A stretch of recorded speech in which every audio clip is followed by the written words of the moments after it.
Chers élèves, bonjour, j'espère que vous allez bien. Dans cette vidéo, nous allons faire la correction de cette activité que vous aviez à faire pour aujourd'hui.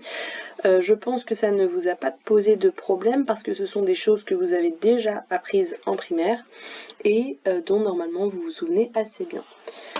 On avait plusieurs quadrilatères et à l'aide de l'équerre et de la règle, vous deviez les classer dans le tableau à 3 colonnes en mettant un titre à chaque colonne.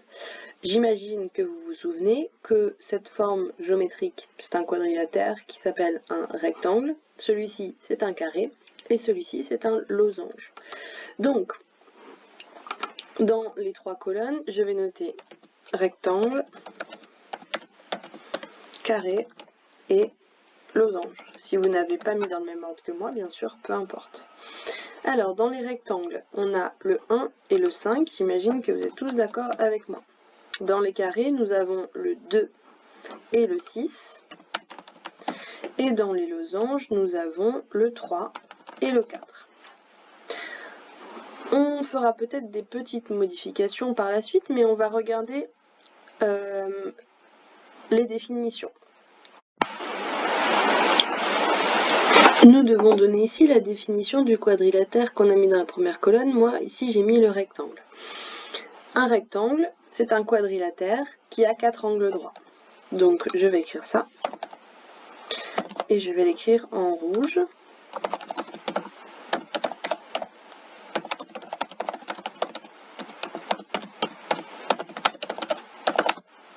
Je fais exprès de ne pas répondre aux questions dans le même ordre.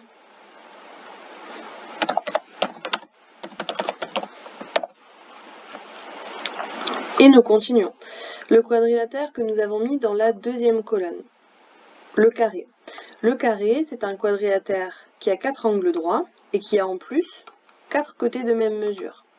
Donc, un carré.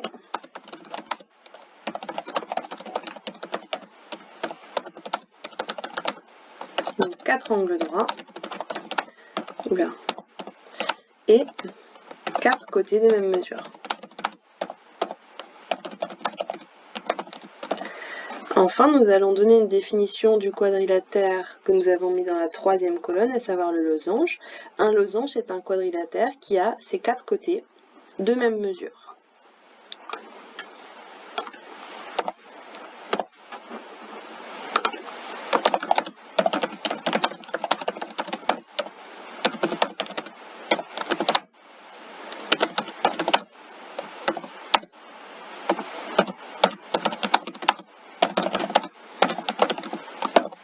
Et maintenant, nous allons pouvoir faire certaines remarques.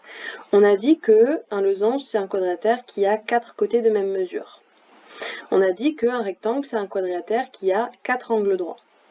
Et on a dit qu'un carré, c'est un quadrilatère qui a 4 angles droits et 4 côtés de même mesure. Donc, un carré, c'est un quadrilatère qui a 4 angles droits, c'est-à-dire, tout simplement, c'est un rectangle. D'accord? Donc un carré, c'est un rectangle. C'est un rectangle particulier. Et on a dit aussi qu'un carré, il a 4 côtés de même mesure. Mais ça, c'est précisément la définition du losange. Donc un carré est un losange également. En fait, un carré, c'est tout simplement à la fois un losange et un rectangle, puisqu'il faut la définition du rectangle et celle du losange pour faire un carré. Donc, un carré, c'est un rectangle. Un carré, c'est aussi un losange. En fait, un carré, c'est le mélange entre un rectangle et un losange. C'est pour ça que là-dedans, je vais devoir ajouter des petites choses. Parce que on a dit que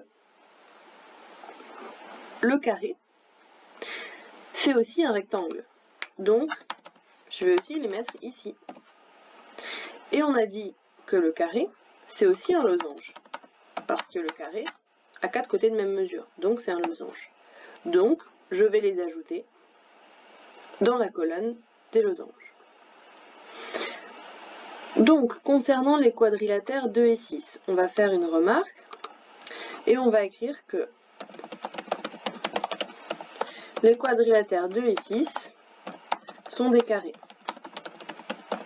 car ils ont 4 côtés de même mesure et 4 angles droits.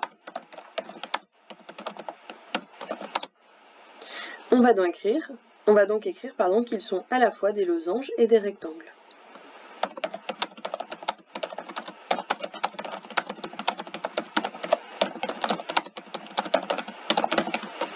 Et je vais écrire ainsi un carré et on va écrire un mélange entre un carré et un rectangle. Non, entre un losange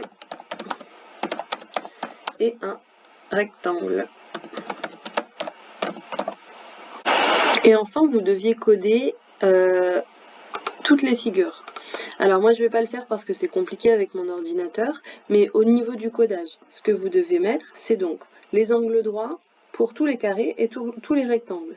Donc pour le 1, le 2, le 5 et le 6, on met des codages d'angles droits à chaque angle. Ensuite, on va coder aussi les côtés de même mesure. Donc pour le carré, les 4 côtés sont de même mesure. Donc là, vous avez mis sur chaque segment le même codage. De même, ici, sur chaque segment, vous avez mis le même codage. N'utilisez pas le même symbole pour celui-là et pour celui-là parce qu'ils ne sont pas de même mesure, hein, les deux. Ensuite, pour le losange, pour les losanges, donc pour le 3 et le 4, c'est aussi la définition d'avoir ces 4 côtés de même mesure. Donc là, encore une fois, les 4 côtés ont le même codage, et là aussi, les 4 côtés ont le même codage. Pour les rectangles, je pense que vous le savez, les deux côtés opposés sont de même mesure. Donc ce côté et ce côté, je mets le même codage, et ce côté et ce côté, je mets aussi le même codage. Ici, la même chose, ce côté et ce côté, le même codage, ce côté et ce côté, le même codage. J'insiste, mais n'oubliez pas, vous ne devez pas utiliser le même symbole pour des segments qui ne sont pas de la même mesure. D'accord? Vous savez que vous pouvez utiliser n'importe quel symbole. Vous pouvez faire un petit trait, deux petits traits, trois petits traits, un petit triangle, un petit cœur, une petite vague, tout ce que vous voulez comme symbole. Voilà, j'espère que la correction a été claire pour tout le monde. Au niveau des définitions, si vous avez mis des choses très différentes de moi, écrivez celle-ci en vert à côté. D'accord? De toute façon, bien évidemment, on écrira tout ça à nouveau dans le cahier partie leçon. Cette phrase-là, enfin ces phrases-là, je voudrais que vous les écriviez dans votre correction aussi. D'accord? Si vous ne l'avez pas, peut-être que vous avez répondu presque la même chose, mais sans formuler de la même façon que moi. Donc, j'aimerais que vous écriviez ça. Voilà, à plus tard.